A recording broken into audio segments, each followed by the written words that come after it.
예, 사회복지조사론 9회 시험 문제에 대한 문제풀이를 같이 해보도록 하겠습니다. A형 시험 문제를 기준으로 문제를 풀어볼게요. 31번부터 60번까지가 조사론 문제인데요. 31번부터 풀어보도록 하겠습니다. 자, 과학적 조사에 관한 설명으로 옳지 않은 건 나왔습니다. 과학적 조사의 특징을 물어보는 문제인데요. 과학적 조사에서는 연구 결과를 잠정적이라고 받아들이죠. 그래서 수정 가능성이 있기 때문에 언제나 뒤집어질 가능성을 염두에 두고 있습니다. 이것을 우리가 잠정적이라고 표현을 할 수 있고요. 자, 그 다음에 과학적 조사는 현상에 내재한 인과관계를 규명하려고 하는 특성을 가지죠. 그 다음에 4번에 있는 것처럼 관찰에 의한 증거에 바탕을 둡니다. 그래서 과학적 조사는 논리 플러스 경험으로 이루어진다라고 얘기를 할 수가 있는데, 특히 이제 논리실증주의에서 과학적 조사의 기초가 되는 것은 뭐예요? 경험적으로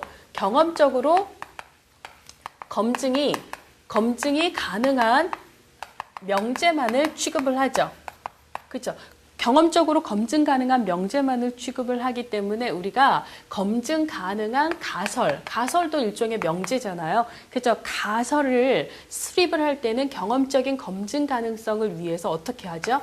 이거를 구체적으로, 그렇죠? 추상적으로 가설을 표현하게 되면 이것을 어떻게 검증해야 될지 확인하기가 힘들기 때문에 구체적으로, 즉 경험적으로 검증이 가능한 수준으로 가설을 수립을 하게 됩니다. 근데 이런 가설, 즉 명제를 수립하는 것만으로 과학이라고 얘기를 하지 않죠. 이 가설은 필연적으로 뭘 해야 돼요?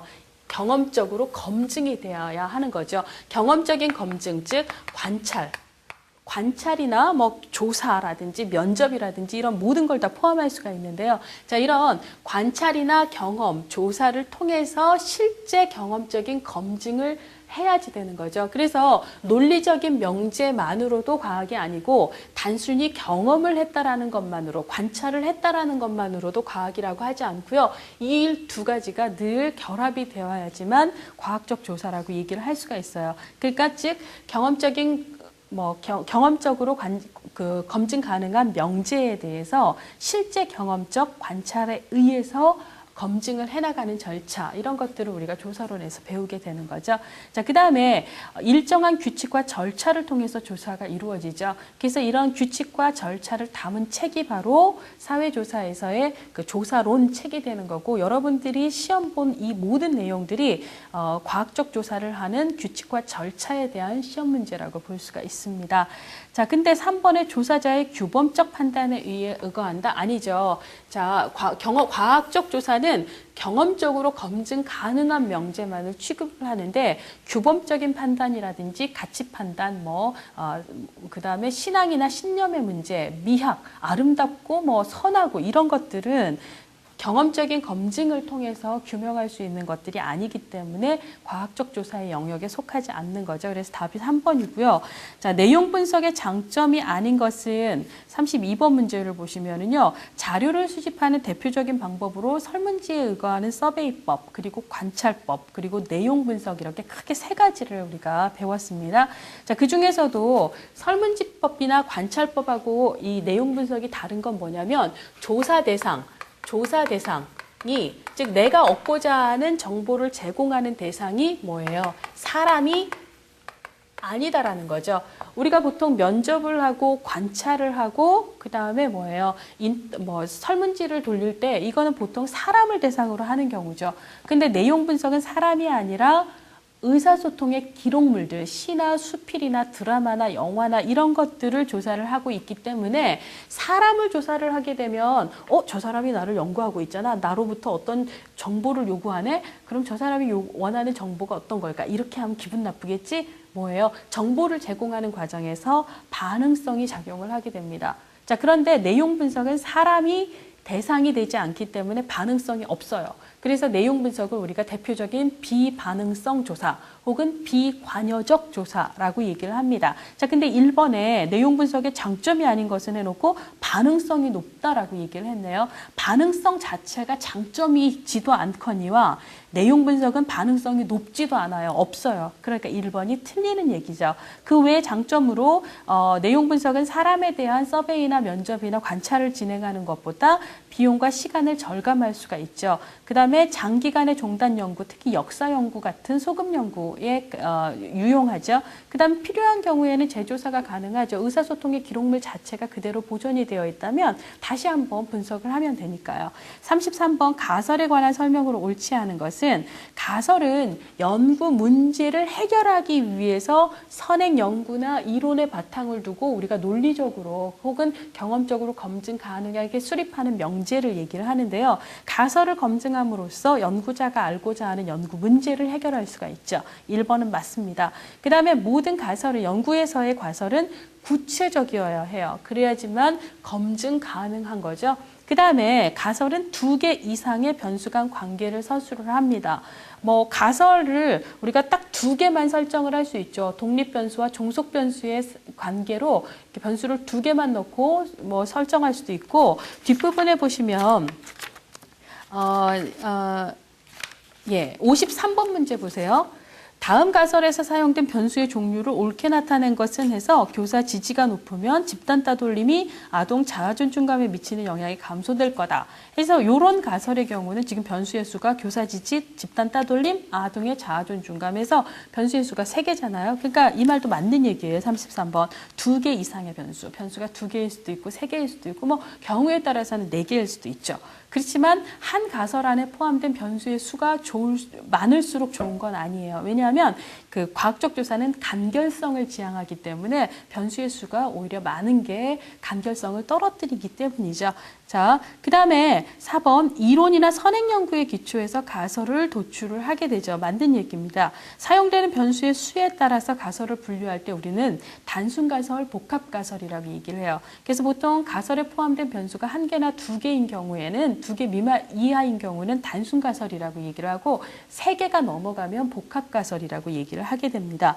자, 근데 연가설과 대립가설은 변수 수에 따라서 분류를 하는 게 아니라 연구 가설을 검증하는 검증 과정에 따른 분류라고 볼 수가 있습니다. 자, 그래서 33번의 답은 5번이 틀린 얘기고요. 34번은 표집 유형에 대한 문제입니다. 자, 눈덩이 표집, 할당 표집, 유의 표집, 집락, 그 다음 단순 무작위 표집 이렇게 5가지가 제시가 되어 있는데 눈덩이, 할당, 유의 표집은 바로 비확률 표집이죠. 집락과 단순 무작위는 확률 표집입니다. 자, 눈덩이 표집은 비확률 표집이다. 맞고요. 할당 표집은 표집 오차의 추정이 가능하다. 유의 표집은 표본의 대표성을 보장할 수 없다. 이거 보시면은 할당도 유의 표집도 둘 다 비확률 표집이죠. 확률을 알 수 없다라는 거죠. 모집단으로부터 각 요소가 추출될 확률을 알 수가 없기 때문에 결과적으로 표집 오차를 계산할 수가 없어요. 자, 그러니까 할당 표집은 표집 오차의 추정이 가능하다. 계산할 수 없어요. 틀리는 얘기입니다. 그래서 옳지 않은 지문은 2번이 맞고요. 그 다음에 3번 유의 표집은 표본의 대표성을 보장할 수 없다. 맞는 얘기예요. 표본의 대표성을 보장하기 위해서는 모집단으로부터 확률 각 요소가 표집되는 확률을 알 수 있어야 되죠. 그래서 우리가 확률 표집에 의거했을 때 표본의 대표성을 보장할 수 있죠. 즉 표집 오차를 줄일 수가 있다라는 얘기입니다. 자, 집락 표집과 단순 무작위 표집은 둘 다 확률 표집인데요. 집락 표집은 집락 간의 표집 오차가 발생을 할 수가 있습니다.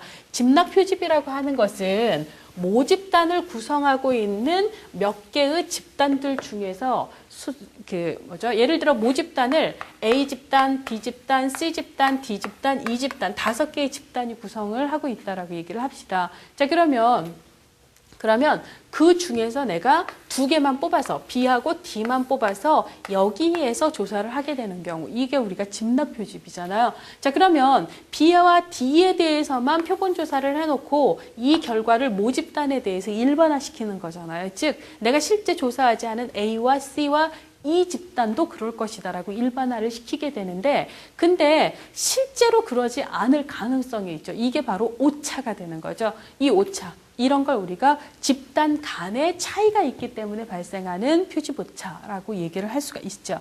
그래서 서울의 25개 구 중에 지역 주민들의 뭔가를 조사를 하기 위해서 내가 2개의 구만 뽑아서 조사를 했는데 집락 표집이 되는 거죠. 근데 그게 예를 들어 강남구하고 서초구가 무작위 표집을 했는데도 하여간 2개 구가 뽑혔다고 얘기를 합시다. 그러면 이 2개 구에 대해서 조사한 결과를 나머지 전체 5개 구도 그럴 것이다라고 일반화를 시키게 되는데 뭐예요? 오차, 오류가 발생할 수 있죠. 왜 그래요? 각 구별 뭔가 경제 수준이라든지 사회 인식에 있어서 차이가 있을 수 있기 때문에 오차가 발생하는 거잖아요. 집단 간 표집 오차는 발생할 수 있습니다. 자, 그 다음에 그래서 집락 표집의 경우는 뭐예요? 집단 간의 동질성을 우리가 장담할 수 있을 때 수행하는 게 좋죠. 자, 단순 무작위 표집은 모집단의 명부에서 내가 뽑고자 하는 표본의 수를 직접 뽑는 거기 때문에 당연히 모집단의 명부가 필요해요. 그 외에도 체계적 표집이나 층화 표집도 모집단의 명부에서 뽑는 방식이죠. 다만 체계적 표집은 뭐예요? 표집 간격을 일정하게 두고 모집단의 명부에서 뽑는 방법이고, 층화 표집은 모집단의 전체 명부를 성별이면 성별, 종교면 종교대로 집단별로 나눠 놓고 거기서 각각 뽑는 거기 때문에 체계적 표집이나 층화 표집 역시도 모집단의 명부가 필요합니다.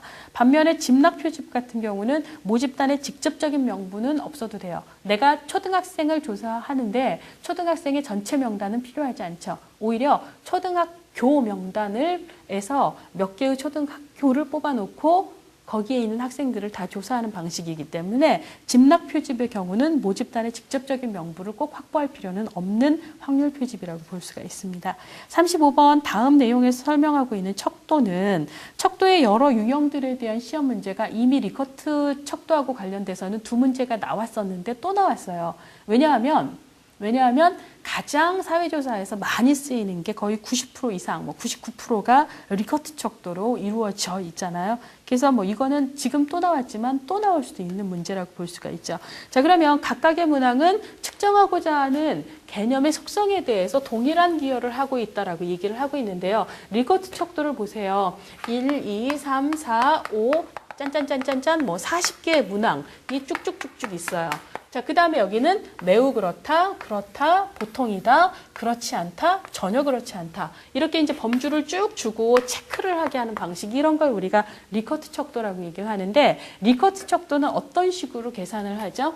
매우 그렇다에 응답을 하면 5점, 그렇다에 응답을 하면 4점, 보통은 3점, 그렇지 않다는 2점, 전혀 그렇지 않다는 1점을 주는 방식이에요. 그래서 1번과 2번과 3번의 진술이 서로 다름에도 불구하고 어떤 사람이 매우 그렇다라고 그 세 문항을 다 응답을 했다면 다 5점을 배점을 하는 거죠. 그렇죠? 그래서 이 각각의 질문들이 내가 알고자 하는 개념에 대해서 동일한 기여를 하고 있기 때문에 거기에 대해서 같은 수준으로 응답을 하면 무조건 5점을 배점을 하는 방식이에요. 그래 놓고 총점, 즉 모든 응답 값에 대해서 합계를 낸 다음에 그 총점 값, 합계 값이 내가 알고자 하는 개념에 해당하는 값이다라고 받아들이는 방식이죠. 자, 이에 반해서 서스톤 척도는 다르죠. 1번과 2번과 3번은 내가 알고자 하는 개념에 대해서 기여도가 서로 다르다. 그렇기 때문에 내가 우울을 측정한다라고 얘기할 때 지금 1번 문항은 좀 더 우울에 대해서 강한 강도로 얘기해주고, 그래서 나는 자살을 계획하고 있다. 자살을 시도하려고 한다. 이런 것들은 굉장히 우울에 대해서 강한 강도로 얘기하는 진술이죠. 근데 2번은 나는 요즘 밤잠을 잘 못 이룬다. 이거는 얘보다는 살짝 약한 강도라고 얘기를 하는 거죠. 자, 그래서 얘는 예를 들어 우울에 대해서 좀 더 강한 기여를 하기 때문에 7점, 8점의 가중치, 척도치를 주지만 얘는 그거보다는 약하니까 5점, 2점으로 척도치를 줘야지. 이렇게 해서 문항마다 다른 척도치를 주는 즉 문항마다 내가 알고자 하는 개념의 속성에 대해서 동일한 서로 다른 기여를 한다라고 가정을 하는 건 서스턴 척도예요. 이걸 구분을 하셔야지 되고요.